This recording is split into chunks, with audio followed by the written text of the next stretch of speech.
This is an instructional video on calorie calculations. So find this page in your packet and follow along and take notes so that you can learn about the calculation process. So here are some sample data from the calorimeter experiment. During the course of the experiment, you're going to be collecting all of these different types of data, such as mass of water in grams. And now water is very unique because 1 milliliter of water is always equal to 1 gram of water. Okay, we call this density of water, and this is a very unique property, only applicable to water. So 120.0 grams of water is actually equal to 100.0 milliliters of water, and you're going to be using a graduated cylinder to measure the amount of water. Now, you'll be also collecting the initial and the final mass of the food. And the reason why you need to measure the mass of your food twice and not just once in the beginning is because you want to figure out how many grams of the food actually burned during the experiment. Because you can start with 10 grams of food, and by the end of the experiment, you can still have 8 grams of food left. So you are interested in how the mass changed, and you're not really interested in either the final or the initial mass. So the change in mass of the food will be the difference between the two, meaning 2.1 grams of food was actually burned to heat up the water. And as we reviewed in previous class, you also have to measure the temperature of the water before and after the experiment. So let's go ahead and get to the first part of the calculation. Okay, so in the first part, we're going to calculate the experimental value using the data table provided. The formula is pretty simple. Number of calories is equal to mass of water times final minus initial water temperature.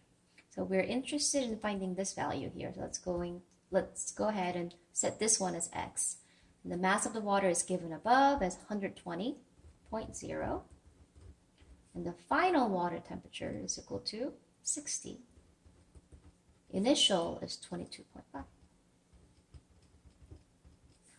So if you simplify this, it's going to be 120 times 37.5. And if you put this into the calculator, go ahead and do this really fast. And check the video. So if you do this in your calculator, you get 4,500 little c calories.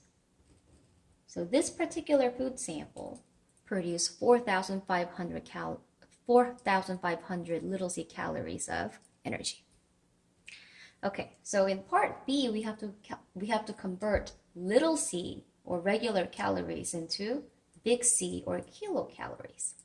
And we know that 1 big C or kilocalorie is equal to 1,000 little c calories. Meaning if you want to go from little c calories to big C calories, then you have to divide this number by 1,000. So you end up with 4.5 big C calories. Now, in part C, it says how many kilocalories are contained per gram of cheese puff. So we already calculated the kilocalorie value above. So let's take this number, 4.5 big C calories.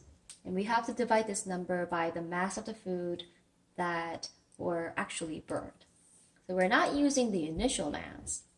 We're not using the final mass. We're using the difference, the change in mass, which actually contributed to heating the water.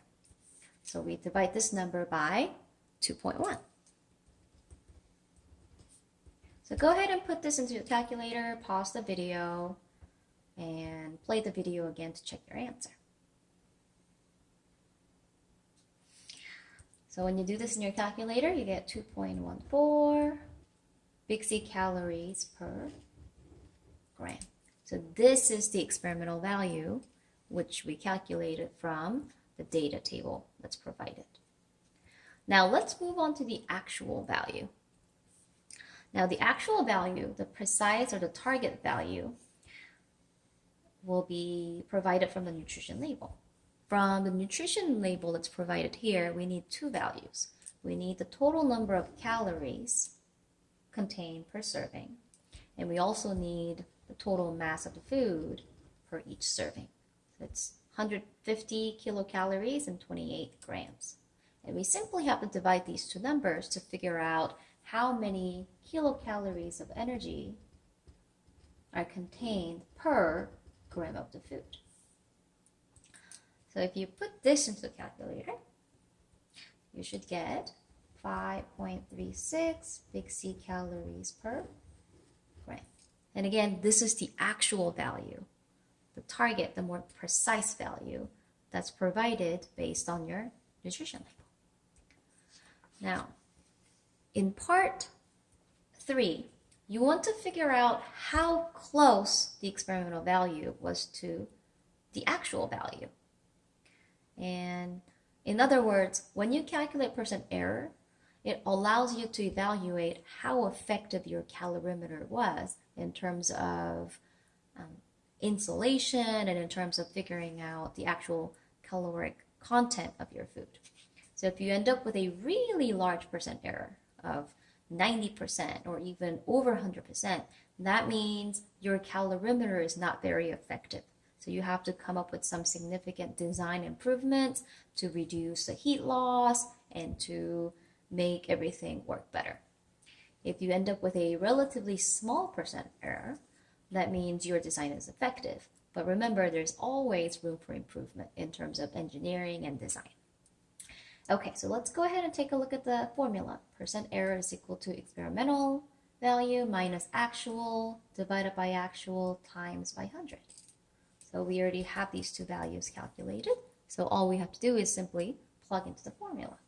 So percent error is equal to the experimental value, 2.14, minus the actual, 5.36, divided by the actual. And now the difference between the experimental and actual, I'm going to put these signs here called absolute value, which means that we're only interested in the difference, the size of the difference, and we don't really care whether this number is negative or positive. But so if you put this into your calculator, you're going to get negative 3.22, but since we put absolute value around it, we're just going to take the positive value, 3.22, and divide it by 5.36 times by 100. So if you put this into a calculator, you should get 60.1%, meaning your experimental value is about 60% off compared to the actual value. Now, usually, if you end up with a percent error of 60%, that usually means that there's a significant error in your experimental design.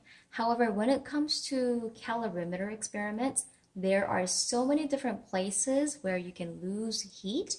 So a percent error of 60%, especially for your prototype or the first trial, is not so bad. Your goal for the project is to make this number as small as possible so that your calorimeter does an effective job of measuring the actual energy content of your food. So I hope that this video was helpful, and this is how you calculate calories contained in food.